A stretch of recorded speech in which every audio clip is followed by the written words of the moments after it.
This week on Myth, we're headed to the ancient city on the lake, Tenochtitlan in the Aztec Empire. You'll see that tricksters can be tricked, that the sun is selfish, and that the gods love a good drum solo. Then, in Gods and Monsters, some love stories are timeless and universal.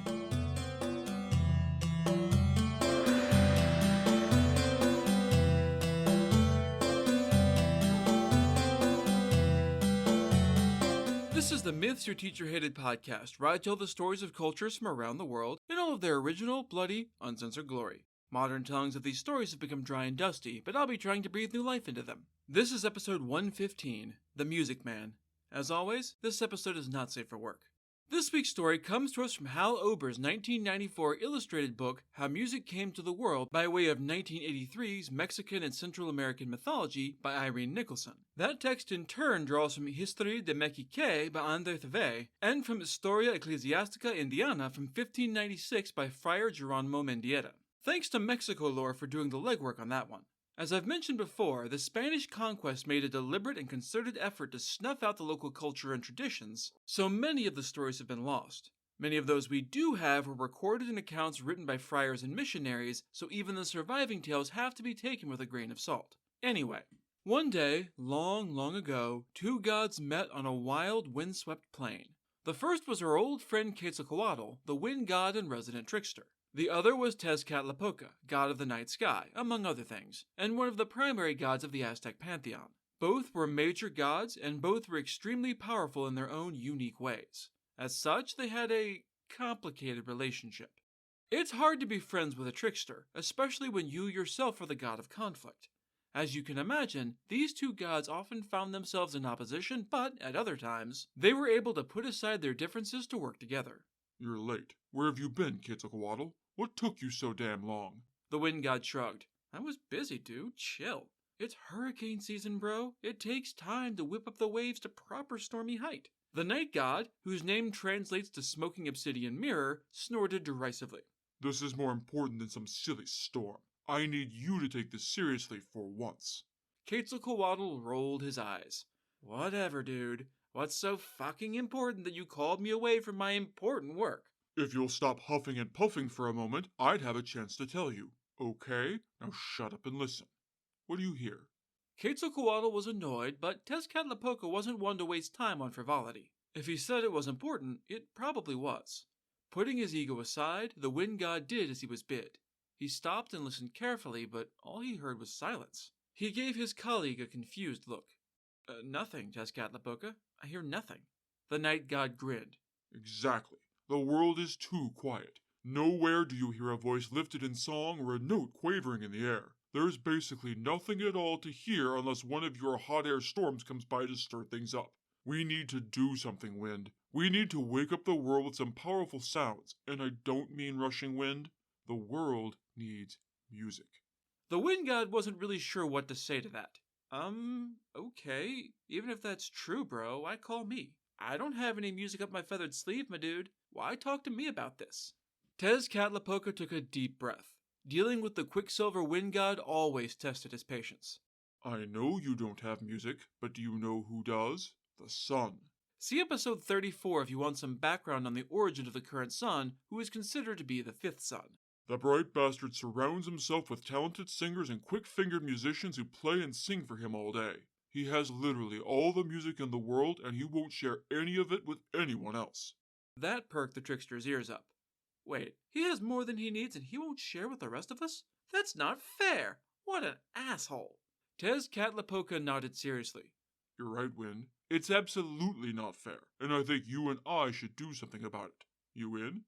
Quetzalcoatl didn't hesitate. Hell yeah, man. What's the plan? You fly up to the House of the Sun and sneak in. Find all the best singers he has, and the best musicians too. Gather them together and bring them all back here. The story doesn't say what the god of night was going to be doing in all of this, but I like to think he did something other than outsource the work.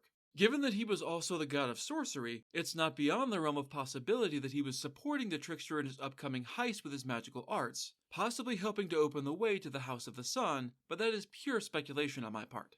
Quetzalcoatl was a wind god, which made him tempestuous and impulsive. The terrible greed of the sun god simply could not stand. He leapt high into the air and spread his wings, Being a feathered serpent comes with nice perks, especially since he could also pass as completely human when he wanted to. The god soared over the land and the sea, scouring the world below for a single small beach. It was completely nondescript and innocuous unless you knew what you were looking for, and Quetzalcoatl did. Being a deity, he knew that this was the only spot from which you could reach the House of the Sun. At last, he saw what he was looking for. Coming in for a sandy landing, the wind god strode across the beach with a whistle. Cain, Conch, Water Woman, Water Monster, come on out. I need to get up to the House of the Hun, so hop to, chop chop. All four stepped out from nowhere, materializing on the beach at the god's behest. Thanks for coming. You're probably wondering why I've called you all here. I need to get up to the House of the Sun, and to do that, I need you all to form a bridge. Do your thing. Nodding in acceptance, the four servants stepped to the center of the beach. They pulled some real Voltron shit, or Power Rangers if that's your preference, no judgment, and merged together. Their forms melted and shifted and interlocked until the four elemental servants had been replaced by a long, slender rope bridge to the heavens. Trusting the magical process implicitly, and being able to fly probably helped his confidence, Quetzalcoatl strode up the long, magical bridge. Below and behind him, the earth shrank to a tiny speck as he approached the House of the Sun. Ahead, the wind god could see its tall towers glittering with golden light in the distance. They stretched higher and higher above him as he neared until they towered into the sky. Soon enough, he came to a second obstacle along the solar path, a maze. The way to the palace wound through a warren of narrow, twisting streets and an empty city straight out of some apocalyptic story. Picture one of those ancient cyclopean cities from Lovecraftian horror and you'll be in the right ballpark. As a trickster god, Quetzalcoatl was quite clever and well able to handle a battle of wits, but even he struggled with this sprawling city. It was so easy to get lost in the winding streets, to circle back on yourself, never quite sure if you'd passed this crossroads before, or if it just looked like a dozen other identical intersections. The walls stretched high overhead, blocking out any sight of the golden towers he could have navigated by. The frustrated god was soon completely turned around and lost in the maze. Well, shit. He wandered and wandered until he was just about ready to give up and abandon his whole quest, which had been Tezcatlipoca's idea in the first place, so it's not like he was that invested, when something caught his ear. It was a sound unlike anything he had ever heard before, something sweet and light and utterly enchanting. The twinkling, throbbing sound carried on the wind through the twisted streets towards the wind god. It was music. Even if he hadn't been lost, Quetzalcoatl wouldn't have been able to help but follow it. It was exquisitely intoxicating and, like the scent of pie in a classic cartoon, it nearly carried him through the air towards its source. Fortunately, that source happened to be at the other end of the maze. He followed the music out into the great courtyard of the sun. There, he saw flautists dressed in shimmering gold piping a bright melody of buttery yellow. Wandering minstrels wove a flowing melody of royal blue. Quiet singers interlaced a sleepy lullaby of sparkling white, and passionate singers belted out amorous love songs in deep crimson. In the center of this assembly of musicians sat the bright sun himself. Entranced by the incredible music, Quetzalcoatl didn't do much of anything to hide his arrival. He just kind of stumbled into the courtyard. Thus, it wasn't terribly hard for the sun to notice the arrival of the interloper, even distracted as he was by his private concert. Oh shit, it's that asshole wind god. Stop, everyone stop. Stop playing this instant. Don't speak to him, don't even look at him, or he'll drag your asses back to that terrible silent planet of his. Quetzalcoatl smiled. Shaking out his luxurious emerald wings of feather and scale, he preened on full display for the surprised artists. Musicians, singers, and all talented dudes and dudettes, come with me. Nobody moved. Nobody spoke. The wind god glanced around. Singers, musicians, the Lord of the Winds and the Skies commands you. Still, no one responded. This wasn't going how he expected. He was something of a showboat, and his least favorite thing in the world was being ignored. Anger roiled through him like lightning, like a sudden storm on a clear day. I warn you that he was Quicksilver, ever-changing like the winds he embodied. It exploded out of him like 100 hurricanes all crashing ashore at the same time. Literal lightning cracked across the sky, and thunder rolled in a chest-rattling boom. Clouds appeared out of nowhere, filling the sky and the House of the Sun and dimming his golden light. Daylight dropped to twilight, and then to darkest night. At the heart of it all, the wind god's voice roared on and on without breath or break as only a god can. I can't help but picture that scene from The Mummy, the 1999 version, of course, where Imhotep's face rises from the sand and screams a storm at the protagonists. That's pretty much what happened here. The usually bright light of the sun dwindled down to a spark, to the weak flicker of a dying candle. Terror crashed down amongst the assembled musicians like a physical blow, and they cowered in fear like nothing they had ever known. With their benefactor the sun clearly defeated and on the ropes, they rushed to the only port in the storm, its eye, the wind god himself. As the musicians huddled around him, cowering beneath his outspread wings, Quetzalcoatl's rage broke like a spring rain and passed as if it had never been. Thunder died away, and the clouds broke and scattered on the wind. Taking the terrified musicians in his godly arms, he leapt into the air and sped back towards the earth. This time, he sped through the labyrinthine streets as though they weren't even there. He was no longer challenging a god in his own domain, he was literally in his own element, soaring towards his home on the heels of a successful theft. Nothing could stand in his way at this moment. Great joy and satisfaction filled his soul as he flew. Crossing the bridge across the sky, he knew that he had done something both good and great today. He felt like a father bringing his rescued children home at last. As he approached, the earth itself could feel that something important was happening. Something new was coming, something it had never realized it had sorely missed, but somehow secretly wished for. A quiet breeze drifted across the land like a contented sigh, or maybe a relieved one. Fruit ripened and flowers blossomed as Quetzalcoatl and the musicians came home, but somehow more than ever before. The tastes were sweeter and the colors brighter, all of it deeper and more complex with the approach of music. It was like the world was waking from a long, deep slumber at long last. Quetzalcoatl stepped down on the sand of the beach and set the singers and musicians down before him. They looked around curiously at this new, wide, open world. It was still and silent, waiting. Trading looks amongst themselves, they came to a decision, and they began to play. They wandered aimlessly across the earth, careless and tireless, playing all the while. Their song filled the forests and the valleys, the deserts and the mountains, the solid earth and heaving oceans. And it filled the ears and hearts and minds of the people who lived in all these places. As they listened, the people learned to sing and play as they had seen the musicians do. Likewise, the birds and trees, the wolves and whales, the babbling brooks, the chirping crickets, the croaking frogs, all of them felt the music in their souls and poured it out upon the world. Before long, music covered the entire earth in glorious song. Quetzalcoatl listened contentedly. Far above, Tezcatlipoca, the god of the night sky, looked down in silent satisfaction. For their part, the musicians were happy with their new home. It was bigger and wider and much more interesting than the hidden courtyard of the sun. There was much more to sing about here. Thus, ever since, the world has been filled with wonderful music. I love this story because it has such a strange, wonderful mix of the trickster god getting used and also carrying it off completely. Quetzalcoatl had absolutely no intention of going and stealing musicians from the sun when the day started, so it was entirely thanks to Tezcatlipoca, a mysterious and sometimes dark figure, that music exists. It shows the complex duality of a lot of Aztec gods, a concept especially embodied in Ometeotl, the lord of duality who is actually a pair, Ometecutli and Omequihuatl. In the version captured by Friar Mendieta, it is actually a human, a servant of the dead god Tezcatlipoca. You can see that missionary mindset invading the story here, who goes on this quest at the behest of three figures who are not named, but are almost certainly the gods. The figures summoned at the beach to make a bridge are the whale, the siren, and the turtle. The human trickster sings his own song to the sun's musicians, who are warned not to answer back lest they be swept away by the song back to earth. Unfortunately for the sun, but lucky for us, the musicians found this strange new song incredibly melodious and began to sing along. They followed this singer back across the bridge like the Pied Piper of Hamelin, bringing with them a pair of Aztec drums known as the huehuetl and the teponzatli, which were and are used in festivals and prayers.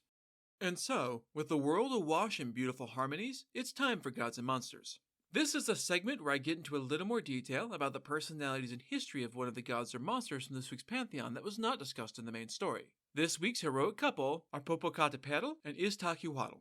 As is common with stories in the oral tradition, there are a number of different versions of this particular tale. I'll start with the most popular one, and we'll discuss some of the variations at the end. Long before Cortez and his conquistadors invaded Mexico, the Aztec Empire stretched over the land centered in Tenochtitlan, known today as Mexico City, and ruled by the emperor. He and his wife had a daughter who everyone said would one day grow up to be as beautiful as her mother. They named her Iztaccíhuatl, which means White Lady in Nahuatl. The people loved little Ista, as she was often affectionately known, and everyone looked forward to the day when she would sit the throne as empress. She grew into a young woman who was every bit as beautiful as everyone had predicted, and she soon caught the eye of a brave young warrior named Popoca, who served in the imperial army. They soon fell deeply in love with each other, but Ista's father refused to allow her to marry a man so far beneath her station. The emperor grew older and frailer, which his enemies saw as a golden opportunity. They gathered an army and attacked, throwing the Aztec Empire into chaos. War raged across the land, and the rebels made significant gains in their attempt to overthrow the emperor and take the throne for themselves. After much fighting, Popoca was sent south at the head of a large force to turn the tide of battle and end the war. Win this fight, end this war, and bring back the head of the rebel chief leading the enemy forces. If you do all of that, I will give you my permission to marry Ista. That was all Popoca needed to hear. He said a hopeful goodbye to Ista and headed south at the head of an army. The fighting raged on for several more months, with the balance constantly teetering on a knife's edge. During all of this, word of the emperor's offer to Popoca spread to the rest of the officers. Popoca was a good man and a valiant warrior, but he was not without enemies, and some of them happened to be fighting in his own southern army. Popoca's strategy finally paid off, and he led his men over the wall. He met the enemy chief in single combat and, with a powerful blow, struck the head from his body. The war was over. The empire was saved. Seething with hatred at their fellow fighter, Popoca's enemies cooked up a vengeance scheme. These cruel warriors forged an official-looking message back to the royal court and swapped it for the actual missive from the general. This new message stated that the heroic general Popoca had died in the final effort to take the head of the enemy chief. The war was won, but their leader was dead. The emperor was sad about how it had all turned out, especially since Popoca had proved himself worthy just too late to marry Ista. For her part, the princess was utterly heartbroken when she heard the fake news. She fled to her room weeping uncontrollably. Ista cried and cried and cried. She refused to come out of her room, refused to eat, refused to rest. Several days went by, but her sadness only deepened. She soon fell ill and, without any reason left to live, she stopped fighting and died of a broken heart. Cue your classic Romeo and Juliet moment. Popoca arrived back in Tenochtitlan the next day with his jubilant, victorious army. The emperor, grief-stricken at the loss of his beloved daughter, was nonetheless thrilled to see his could-have-been son-in-law alive and well. Popoca, you have exceeded all my hopes and expectations of this war. You have won a resounding victory for the empire and destroyed our enemy. You have proven yourself worthy, Popoca, and I wish to name you my heir. The throne will be yours. The heroic general bowed towards his ruler. You are too kind, my emperor. I am but a humble soldier, unfit to follow in your exalted footsteps. I wish only to be wed to your daughter, my beloved Ista. Where is she? I wish to tell her the happy news. Crestfallen, the emperor revealed that Ista had died of heartbreak, fooled into believing that Popoca had died. Enraged, Popoca found and slaughtered the traitors who had sent the false message. Thirst for vengeance slaked, Popoca went to see the body of his dead love. Taking her in his arms, he walked out of the palace, out of the city altogether. He walked and walked until he reached the mountains. His men had followed their beloved leader in a somber funeral procession. At his command, they built a funeral table and loaded it high with flowers, with Ista lying in state on top. Kneeling down beside her body, Popoca wept over the loss of his one true love until he too died of a broken heart. Separated in life, the two lovers were finally together in death. The gods saw this incredible bond and righteous sacrifice and decided to honor the young couple. The table and the two bodies were turned into enormous volcanoes. The larger one is known today as Popocatépetl, which means smoking mountain in Nahuatl. He keeps vigilance over his love to this day, sometimes throwing out smoke as a sign of his continued loyalty. Iztaccíhuatl, the White Lady, sleeps beside him, a snow-capped volcano that looks like a sleeping woman. All of the versions of the story in the same way, though the specifics can be different. In one version, the trickster warriors are actually Joseph Popoca, seeking to win Ista's hand for themselves and the throne along with it. Things went more or less the same, with Popoca taking his beloved's body to the mountains. This time, he carries a smoking torch to keep his vigil. Over years and years of unrelenting dedication, dirt, snow, and rocks covered the two of them. Popoca never moved, becoming a volcano, his torch still smoking eternally. That's it for this episode of Myths Your Teacher Hated. Keep up with new episodes on our Facebook page, on iTunes, on Stitcher, on TuneIn, on Verbal, and on Spotify. Or you can follow us on Twitter as @HardcoreMyth, on Instagram as MythsYourTeacherHatedPod, and on Tumblr as MythsYourTeacherHated. You can also find news and episodes on our website at MythsYourTeacherHated.com. If you have any questions, any gods or monsters you'd want to learn about, or any ideas for future stories that you'd like to hear, feel free to drop me a line. I'm trying to pull as much material for as many different cultures as possible, but there are all sorts of stories I've never heard, so suggestions are appreciated. The theme music is by Tiny Cheese Puff. Next time, we're heading to ancient Judea to try our hands at the ancient art of dream interpretation. Eat your penis out, Sigmund Freud. I mean heart. Shit, what did I say?